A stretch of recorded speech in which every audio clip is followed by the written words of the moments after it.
वरुण गांधी पर बहन प्रियंका का सबसे बड़ा सियासी हमला, कहा गलत रास्ते पर चला गया मेरा भाई, सही रास्ते पर लाएगी सुल्तानपुर की जनता। राहुल गांधी के नामांकन के वक्त मौजूद प्रियंका ने पहली बार वरुण पर बोला हमला, बोली अगर आप उन्हें चुनाव में हराएंगे तो मुझे खुशी होगी। प्रियंका ने पहली बार अपने चचेरे भाई वरुण गांधी के खिलाफ लोगों से की अपील, बोली सुल्तानपुर से उनके परिवार के लोग चुनावी मैदान में हैं, लेकिन इसका मतलब ये नहीं है कि उन्हें चुनाव जिताना है। राहुल गांधी के नामांकन के बाद प्रियंका दिल्ली वापस लौटी, लेकिन अमेठी के लोगों से 16 तारीख को आने का किया वायदा।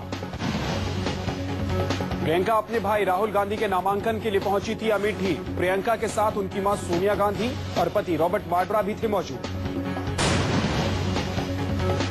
कांग्रेस उपाध्यक्ष राहुल गांधी ने अमेठी लोकसभा सीट के लिए अपना नामांकन दाखिल कर दिया है। राहुल के स्वागत में बड़ी तादाद में लोग पहुंचे थे। राहुल गांधी के नामांकन के दौरान सोनिया गांधी, प्रियंका गांधी भी मौजूद थी। राहुल ने दावा किया कि अमेठी में उनकी जीत पक्की है। राहुल गांधी ने नामांकन के वक्त किया अपनी संपत्ति का खुलासा। राहुल के पास 8 करोड़ 7 लाख की संपत्ति है। कांग्रेस उपाध्यक्ष राहुल गांधी अमेठी पहुंचे तो कार्यकर्ताओं का जोश देखने लायक था। फूलों की बारिश और जिंदाबाद के नारों के साथ सड़क पर भारी हुजूम उमड़ पड़ा। राहुल के रोड शो में राहुल के साथ सोनिया गांधी, प्रियंका गांधी और रॉबर्ट वाड्रा भी मौजूद थे। गाड़ी के छत पर राहुल, प्रियंका ने लोगों को किया अभिवादन। इससे पहले बहादुरपुर के अमहट हवाई पट्टी पर उतरने के बाद गांधी फैमिली का काफिला गौरीगंज की ओर रवाना हुआ। 42 किलोमीटर का ये सफर रोड शो की शक्ल में हुआ पूरा। रोड शो के दौरान राहुल, सोनिया और प्रियंका का जगह जगह स्वागत किया गया। सुल्तानपुर में गांधी फैमिली का हुआ जोरदार स्वागत। नामांकन के बाद राहुल ने यूपीए सरकार के 10 सालों के कामकाज का बखान किया। बोले मैंने 10 सालों में अमेठी के लिए काफी काम किया है और अपने आने वाले सालों में भी काम करूंगा। राहुल ने ओपिनियन पोल पर बोला हमला, कहा 2009 में भी ओपिनियन पोल गलत साबित हुए थे और इस बार भी गलत साबित होंगे। राहुल ने मोदी पर निजी हमले से किया इनकार। बोले हलफनामे में इतने सालों के बाद पहली बार मोदी की पत्नी का नाम लिखे जाने पर दिया था बयान। सीमांध्र के कांग्रेसी नेता पहुंचे 10 जनपद। सोनिया से की मुलाकात, मतदान के पहले रखी पार्टी अध्यक्ष के पास अपनी बात। अमृतसर से कांग्रेस प्रत्याशी कैप्टन अमरिंदर सिंह ने मोदी पर बोला हमला। बोले मोदी की हार पक्की है। कई लुभावने वादों के साथ तेलंगाना कांग्रेस का मैनिफेस्टो जारी। मैनिफेस्टो में कांग्रेस ने वाइब्रेंट तेलंगाना बनाने का किया है वादा। कांग्रेस के मैनिफेस्टो में ग्रामीण इलाकों में 5 लाख नए घर बनाकर देने और तेलंगाना में नए उद्योग लगाने वाली कंपनियों को अगले 10 सालों तक स्पेशल टैक्स माफ करने का जिक्र। मैनिफेस्टो में सरकारी नौकरी में भर्ती के लिए उम्र सीमा को 35 साल से बढ़ाकर 40 साल तक करने जैसे लुभावने प्रस्ताव। सरकारी कर्मचारियों की तेलंगाना आंदोलन के दौरान कटी तनख्वाह को वापस करने का भी वायदा। चुनाव के ठीक बीचों बीच प्रधानमंत्री के मीडिया सलाहकार रह चुके डॉक्टर संजय बारू की किताब से कांग्रेस में खलबली। पीएमओ ने किताब के कई दावों को बताया काल्पनिक। कांग्रेस ने बारू की किताब के दावों को किया खारिज। सुरजेवाला ने लगाया किताब की पब्लिसिटी करने का आरोप। केंद्रीय मंत्री राजीव शुक्ला ने संजय बारू की किताब में खुलासे का दिया जवाब। बोले पीएमओ पहले ही कह चुका है बारू के दावे काल्पनिक। बारू की किताब से विपक्ष को मिला कांग्रेस पर निशाना साधने का मौका। बीजेपी ने कांग्रेस अध्यक्ष सोनिया गांधी से मांगा जवाब। समाजसेवी और पूर्व आईपीएस किरण बेदी ने कांग्रेस पर साधा निशाना। बोली बारू की किताब से सामने आई यूपीए सरकार की हकीकत। बीजेपी के पीएम उम्मीदवार नरेंद्र मोदी ने गरीबी के मुद्दे पर कांग्रेस को आड़े हाथों लेते हुए कहा कि कांग्रेस को चुनाव के वक्त गरीबों की याद आती है। मोदी ने कांग्रेस उपाध्यक्ष राहुल गांधी का नाम लिए बिना बोला हमला, कहा सोने की चम्मच लेकर पैदा होने वाले गरीबी क्या जाने।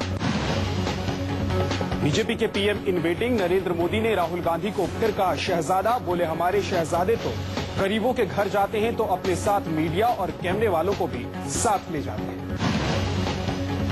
मोदी कांग्रेस पर हुए आक्रामक, कहा गरीबों की आंखों में धूल झोंकने का काम बंद कीजिए, सब समझ गए हैं। मोदी को एक बार फिर याद आए अटल बिहारी वाजपेयी। बोले आदिवासियों के विकास के लिए अटल सरकार के वक्त हुआ था काम। बीजेपी ने कांग्रेस पर किया पीएम मनमोहन सिंह के बहाने हमला।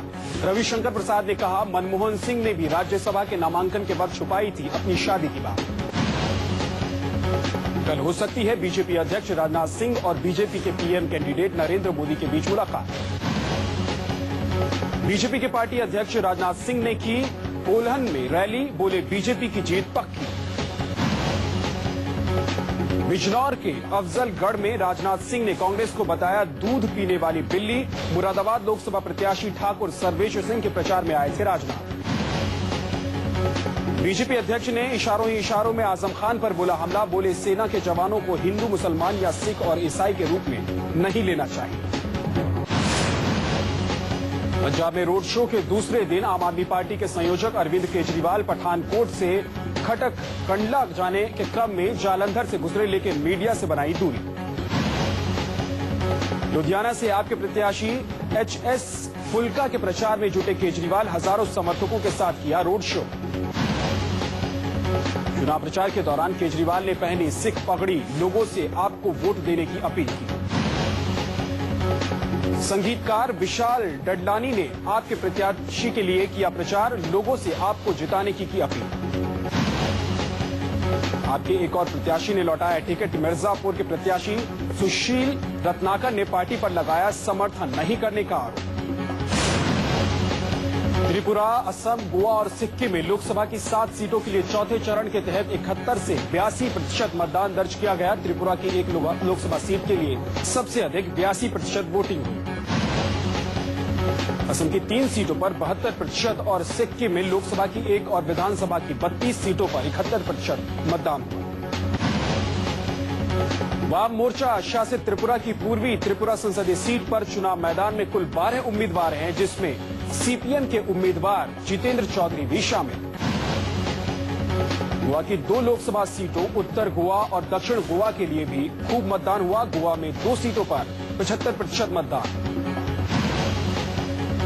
दिल्ली के लोटस टेम्पल ऑडिटोरियम में एलजी ने मेंस स्पिरिचुअल जर्नी नाम की किताब को लॉन्च किया। इस किताब के लेखक बलविंदर कुमार हैं।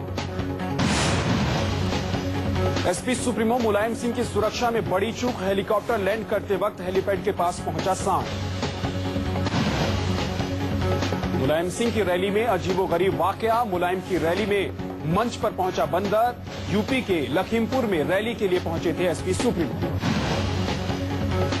मोदी के खिलाफ खड़े कांग्रेस उम्मीदवार मधुसूदन मिस्त्री ने वडोदरा में किया रोड शो। मिस्त्री के रोड शो में उमड़ी जबरदस्त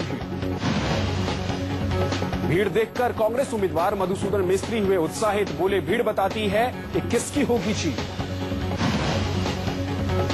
अपने नामांकन के दिन नरेंद्र मोदी ने भी किया था रोड शो। मोदी के रोड शो में भी उमड़ा था जनसैलाब। शिवसेना चीफ उद्धव ठाकरे ने बलात्कारियों के बचाव में दिए बयान को लेकर मुलायम सिंह पर किया तीखा हमला। मुस्लिम वोट बैंक के नाम पर सियासत करने का लगाया।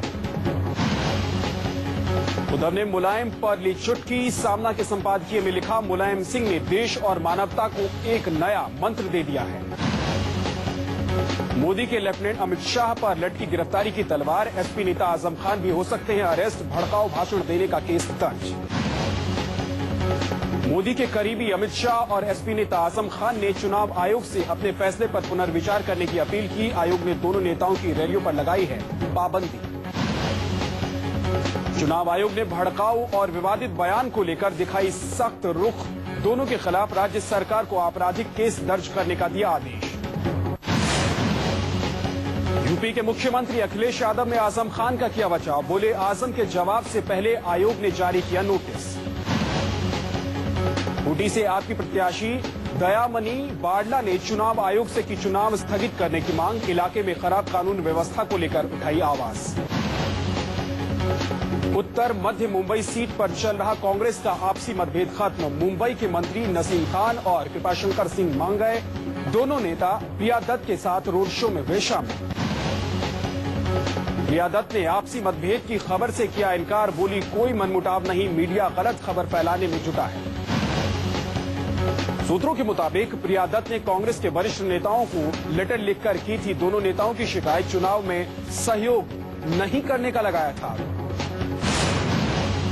पूर्व मुख्यमंत्री राबड़ी देवी ने सारण लोकसभा सीट से अपना नामांकन दाखिल किया। आज राबड़ी देवी आरजेडी सुप्रीमो लालू प्रसाद यादव के साथ सारण पहुंची। इम्फाल में दोबारा से होगा 5 पोलिंग स्टेशनों पर मतदान। चुनाव आयोग जल्द करेगा इसका ऐलान। गोवा में हुई इस बार बम्पर वोटिंग, पिछले सारे रिकॉर्ड टूटे। 4 बजे तक 70% वोटिंग होने की खबर। डेरा सच्चा सौदा ने जवाहरलाल नेहरू स्टेडियम से रक्तदान की शुरुआत की। कैंप का नाम Guinness book of world record में दर्ज हुआ। डेरा सच्चा सौदा कैंप में 2 लाख से ज्यादा लोगों ने किया रक्तदान। पिछली बार 8 घंटे में 43,732 लोगों ने किया था रक्तदान। बीजापुर के कुटरू में नक्सलियों ने पोलिंग पार्टी पर किया हमला। हमले में चुनावी ड्यूटी में तैनात सीआरपीएफ के 7 जवान शहीद हो गए। सभी जवान पोलिंग पार्टी के साथ थे। बीजापुर से चुनाव टीम लौट रही थी। घात लगाकर बैठे 75 से 100 नक्सलियों ने चुनाव टीम की बस को बम से उड़ा दिया। पिछले 3 दिनों में फंसी हुई थी चुनाव टीम।